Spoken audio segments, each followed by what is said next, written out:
ayaa Soomaaliya ka jira dadaan talin jirin baa taliyay oo dadkii aan talin jiray waa tageen Soomaaliya meel xun bay ku socotaa annagu waxaan ka shaqaynay bal in ummadda Soomaaliyeed la isku soo celiyo oo dawladda dhexe iyo dawlad goboleedyada ay isku yimaadaan aayahooda ka tashadaan ilaahay ku soo hanuuniyo qolada reer dawladda federaalka ah annagu taladii waa soo qornay waana maqasheen baan u malaynayaa cadaado iyo galmudug aad iyo aad baan idiin salaamayaa roobku waa yaryahay allaha noo badiyo annaguna magaalada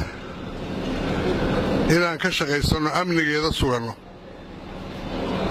oo halaqyada iyo masaska dhex jiifa iska saarnaa la rabaa